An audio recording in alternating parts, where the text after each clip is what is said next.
you have any idea, any analysis that you can share with us as to how the Israeli intelligence services and military had such a spectacular failure, such a catastrophic perfect storm last Saturday? My sense, Judge, is that the Israelis expected an attack at some point in the near future. I mean, the fact that Hamas attacked Israel, that in itself is no great surprise. In fact, Hamas has attacked Israel on numerous occasions over the past 2 decades. So this is no great surprise. I think what's a great surprise is the scope and the nature of the attack.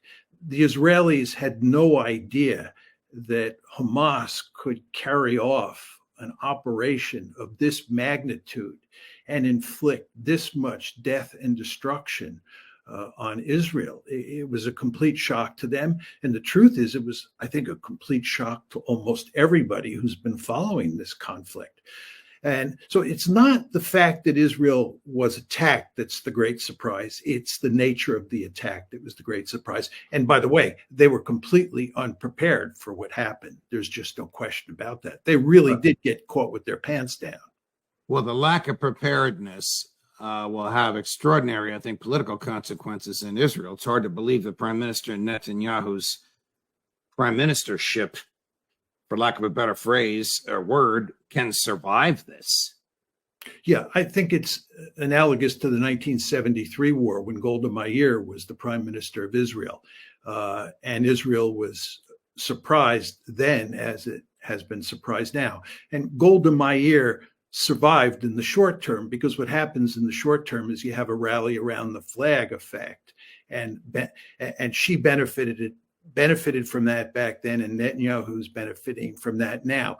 But once this settles down and comes to something of an end, then there will be recriminations. And it is, as you say, hard to imagine that Netanyahu survives this.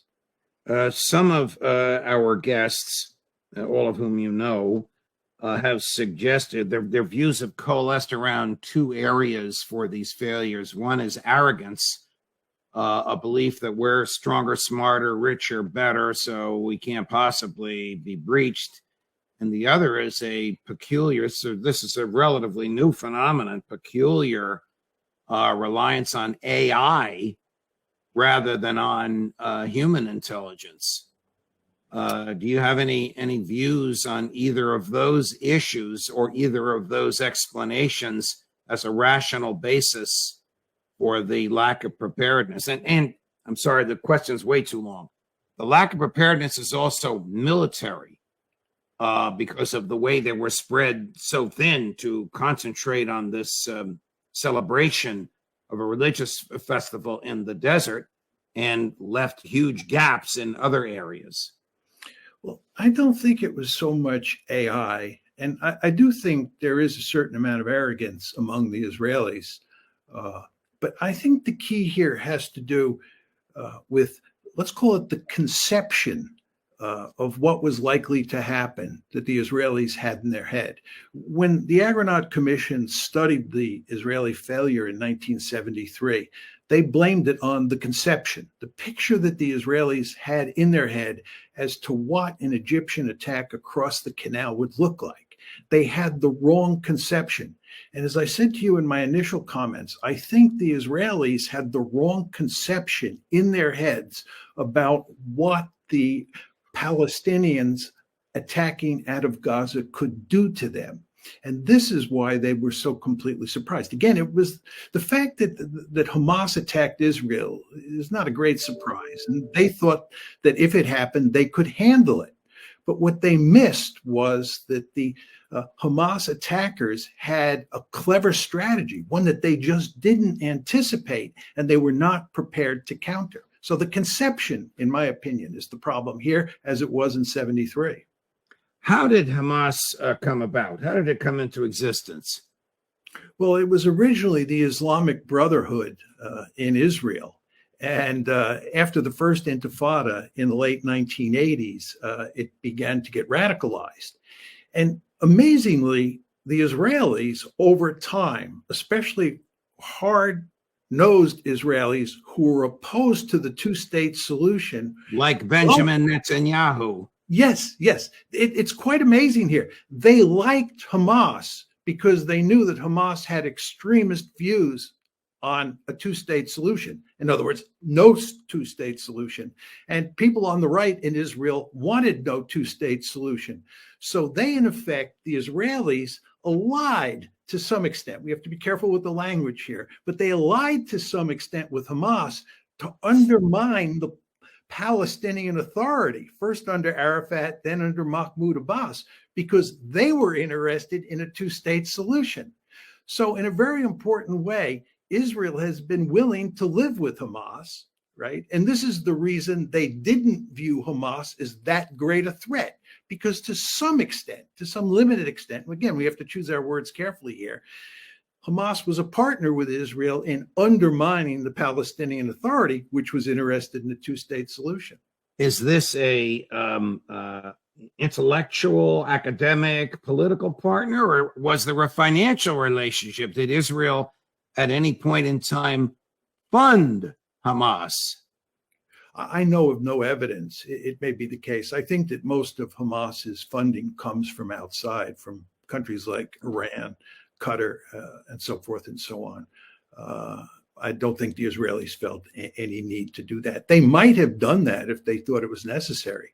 Again, the Israelis viewed Hamas as useful for undermining a two-state solution, which people like Netanyahu and many other Israelis have been interested in doing for a long time.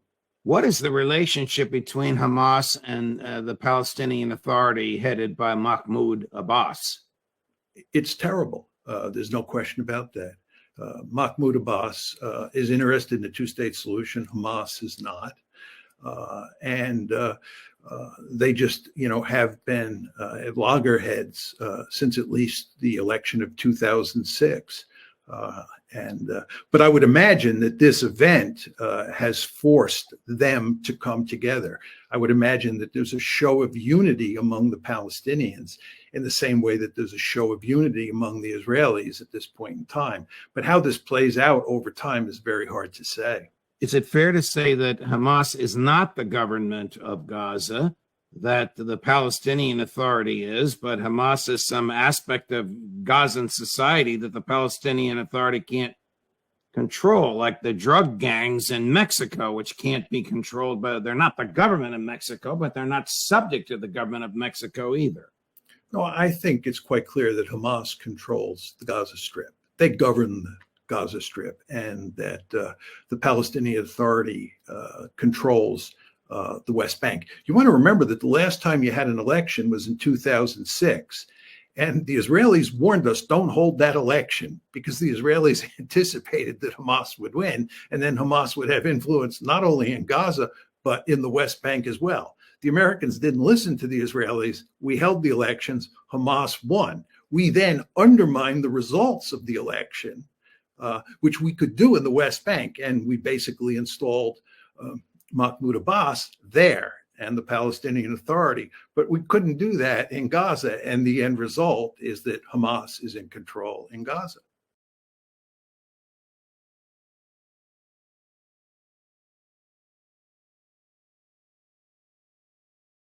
Everything depends on what the Egyptians told the Israelis. Did they tell them that it was going to happen in a few days' time? Or did they tell them that over the next month or so, there may be an attack? That's one big issue. The more important issue, which gets back to my earlier set of comments, is did the Egyptians tell them what the scope and size and magnitude of this operation would be? Did they tell them that this was going to be an unprecedented attack that was going to have devastating consequences for Israel? I don't think. I'd bet a lot of money that they never said that. And if they had said that, then the Israelis would have paid serious attention. Right. But just telling the Israelis that Hamas is going to attack is not that big a deal, because what the Israelis are going to expect is a few rockets and maybe a few individuals trying to breach the fence. And their view is they can deal with that. What they couldn't deal with was this clever strategy that they just didn't anticipate and nobody else anticipated. And I would bet that includes the Egyptians. I want your opinion, Professor Mersheimer, on an interesting analysis of this by Russian President Putin, who, as you can imagine, in a statement that he made, which we'll run in just a minute, is critical of American foreign policy in the Middle East, but his critique is very interesting. Unfortunately, we can see a sharp deterioration of the situation in the Middle East. I think that many will agree with me that this is a clear example of the failure of the policy of the United States in the Middle East, which tried to monopolize the resolution of the conflict, but unfortunately wasn't concerned with finding compromises acceptable to both sides. On the contrary, it promoted its own ideas about how this should be done, put pressure on both sides, first on one side, then on the other, every time without taking into account the fundamental interests of the Palestinian people, bearing in mind, first of all, the need to implement the UN Security Council decision on creation of an independent, sovereign Palestinian state. Is he right? Yes. I think that what Putin is saying is something that many Americans and many Israelis have been saying for a long time, that the only way out of this mess is the two-state solution. And that means the Palestinians have to have their own state in Gaza, the West Bank, and East Jerusalem, and it has to live side by side in peace with Israel.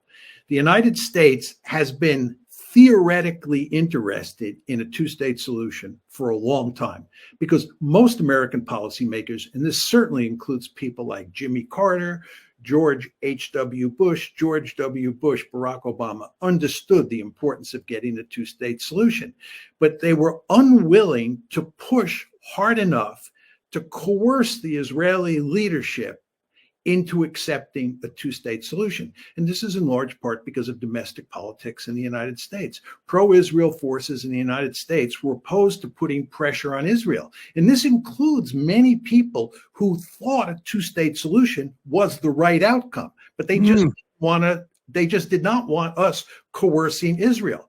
So I think what Putin is saying, and again, it's not just Putin, this is a commonplace argument inside Israel and inside the United States, is that it was necessary for Israel's good and for America's good for us to get tough with Israel and push for a two-state solution. Because the alternative, Andrew, is that you end up with a greater Israel, which is what you have now. And you want to remember that there are over 7 million Palestinians inside Greater Israel. Correct. And there's 9.5 million people in Israel itself. Israel's the size of New Jersey, and its population is the size of New Jersey. It gets a lot more money from the federal government than New Jersey does. I want to segue over to Ukraine while we have you, Professor Mersheimer. Is Ukraine finished? Yeah, I think that Admiral Kirby's comments that we are not going to continue funding Ukraine for the long term basically means that they're finished. I mean, as everybody understands, if we pull the plug on the Ukrainians, they're doomed. They don't have the weaponry, they don't have the financial resources to continue this fight, and the Russians will roll over them. President Biden and others have made the argument that we're behind the Ukrainians until the end. We're not going to bail on them. Well, we're bailing on them now. And it's hard for me to see, especially in light of the failed counteroffensive, how the Ukrainians don't collapse. I want to play for you 2 clips from Admiral Kirby. You've summarized both of them nicely, but the picture's worth 1,000 words. In the first one, he repeats the mantra of President Biden for as long as it takes. In the second one, which is just 2 days ago, he says, well, we can't freeze aid, quote, when we're at the end of our rope. What do you mean by that? As long as they need. What do you mean by that? What winning looks like for you in Ukraine? Well, as long as it takes means as long as it takes, and it means that I'm unable to give you a date certain on calendar for when that support won't be necessary anymore. It's necessary now. It's going to be necessary in coming weeks and months for certain. And we want to make sure that we're meeting the need as best we can for Ukraine. And what does winning look like? President Zelensky gets to determine what victory looks like. But in the near term, we've got appropriations and authorities for both Ukraine and for Israel. But you don't want to be trying to bake in long-term support when you're at the end of the rope. And in Ukraine, on the Ukraine funding, we're coming near to the end of the rope.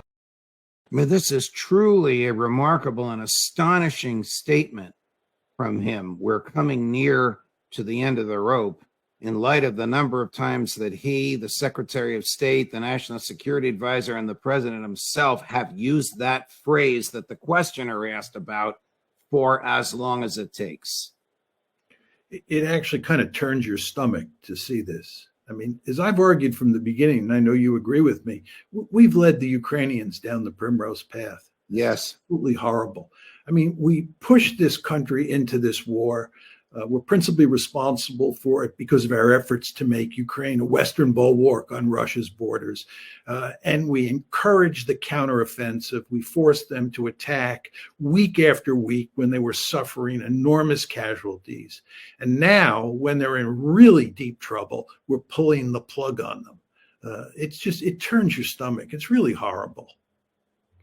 How do you see this ending? I mean, if we are literally at the end of our rope, and we are going to suspend or dial back aid to Ukraine. And you've got a lot of neocons in both parties in Congress who want more money for Ukraine. It'd be hard for me to imagine him vetoing it, but we'll see what happens domestically, politically here once the House of Representatives gets in order. But what kind of an let's talk politically, what kind of an off-ramp is this? After promising aid for as long as it takes, after spending $100 billion theoretically borrowed from the Chinese, interest paid for in created digital cash by the Fed, how could this possibly be justified politically, summarily to depart? I don't know. I mean, it's just very hard to figure out what's the best policy for the Ukrainians at this point. I mean, one could argue that they would be better off just going to negotiations right now, doing everything they can to cut their ties with the West before the West cuts off the funding, because they would probably get a better deal now than if they continue to fight. I mean, the truth is, as you pointed out, we're going to continue to give weapons and money to the Ukrainians for at least a while. And that will encourage them to continue fighting. And the question is, will they be better off, let's say, a year from now if they continue fighting and then try to cut a deal versus cutting a deal now? And my sense is that they would be better off cutting a deal now. They're not going to get a good deal. This is a disaster for the Ukrainians. But given the situation they're in, it's almost impossible. Maybe it is impossible to tell a story that has a happy ending for them. Right. Before we go, just to go back to where we started, I mean, how does that end? Does Gaza get decimated into a desert? Does Hamas win by staying alive and in control and underground? Does Bibi Netanyahu go to jail over this? Well, I think this is very hard to predict because a lot depends on whether the Israelis go into Gaza with ground forces. There's been a lot of talk about them going into Gaza and tearing the place apart, finding Hamas and eradicating Hamas. But I think the Israelis, this is just a guess, but I think the Israelis have come to realize that this is not a smart idea, that going into Gaza and trying to eliminate Hamas will cause more trouble than it's worth. And then at the end, even if you were to eradicate Hamas, you'll just get a new radicalized group in its place. You're not going to solve the problem with military force. This is a political problem. So one question is, do they go in or do they not go in? But they're in a damned if you do, damned if you don't situation, because if they don't go in, Hamas lives to fight another day for sure. And they're well armed and they're going to continue to cause problems. Then if they don't go in, they bomb Gaza. But this is a total disaster, not only because from a human point of view, from a human rights point of view, just seeing civilians killed is an absolutely horrible thing, but also it does no good strategically. It doesn't solve the problem. It just enrages people inside the Palestinian world, inside the Arab world, and it even loses support over time for Israel in the West. So bombing is no solution either. So the Israelis are really between a rock and a hard place. I don't know what they do to fix the problem. And this gets back to my earlier point that the solution to this was a two-state solution. Right. I have to ask you this because you're so well regarded internationally. What would you do if Bibi Netanyahu called you up and says, Professor Mersheimer, give me your guidance? Well, I've thought about that question. I would tell him to back off from the bombing as soon as possible and not go further down that road. And I would advise not to go into Gaza. And I would tell him that what he ought to do and what his colleagues ought to do is reverse gear and or reverse direction and move towards a two-state solution. But he's never going to accept that. And he heads up a governing coalition that includes a number of people who are much further to the right than he is. Right. And if you look at the demographics in Israel over time, right, this is a country that's going to get more and more hawkish and more anti-Palestinian over time. That, coupled with the present events, makes it almost impossible to see how you get a two-state solution. So I think I could give him that advice, and even if he were willing to listen to me, which he wouldn't be, he couldn't execute it because the politics inside Israel no longer facilitate a two-state solution. That train has left the station.